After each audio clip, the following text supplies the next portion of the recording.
सौन्दर्यलहरी 61 श्लोकम् अशौनाशावंशस्तु किनकिरिवंशध्वजपटी त्वतीयो नेतीयो फलतु फलमस्माकमुचितं वगत्यन्तर्मुक्ता शिशिरगरनिष्पाशकलितं समृद्ध्या यदाशां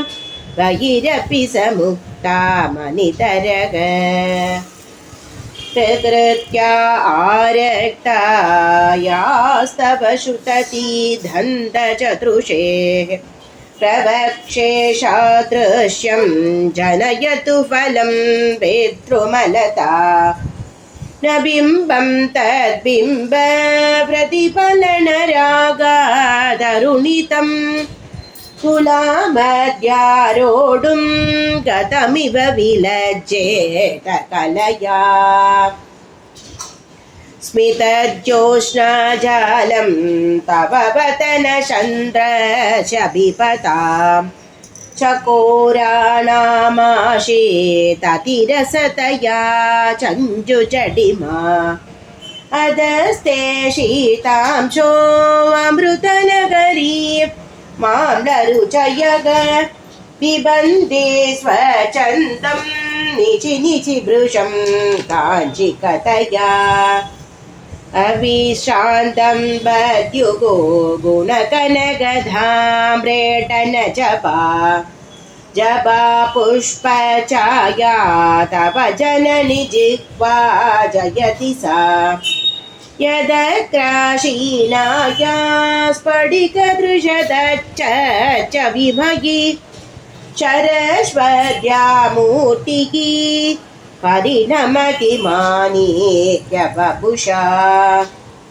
रणे जित्वा दैत्यान् अपकृतचिरस्तरैकवचभिः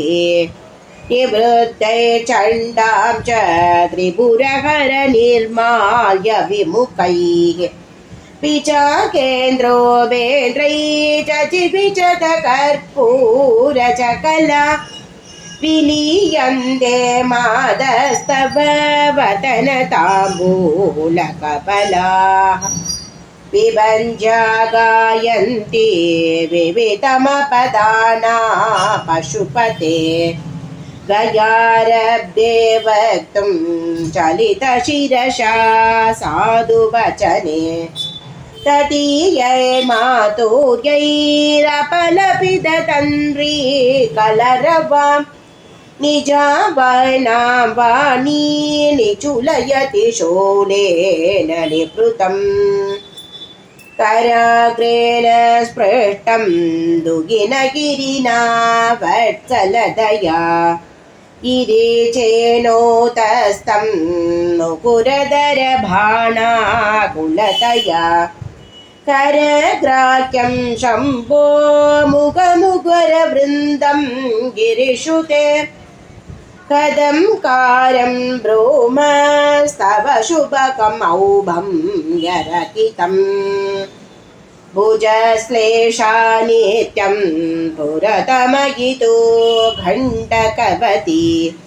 तव ग्रीवा दत्ते मुखकमलनालसिययियम् स्वदश्वेदा काला करुबकुलजम्पालमलिना मृणालीलालित्यं वगति यददोहारलतिका गले रेगास्तिस्रो गदिकघमगगीतैकनिपुणे विभागभ्यानद्ध प्रगुणगुणसंज्ञा प्रतिभुवग विराजन्ते नानावित मधुररागाकरभुवां त्रयाणां ग्रामाणां स्थितिनियमशीमालयिवते मृणाली मृत्वीनां तव भुजलधानां च दस्रुणां चतुर्भिके सौन्दर्यं सरसिजभवस्तौदिवदनैः न केऽप्यसन्द्रश्यन् प्रथममदनाद छन्दगरिभोः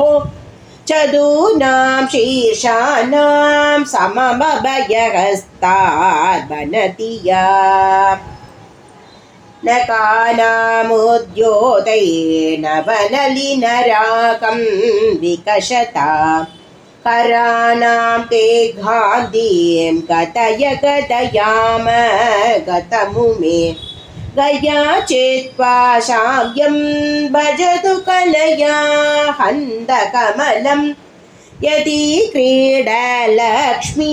चरणतललाक्षारचरम् शमं देवे स्कन्दविभवदनभीतं स्तनयुगं तवेदं न केतं हरदु सततं प्रस्नुतमुखम्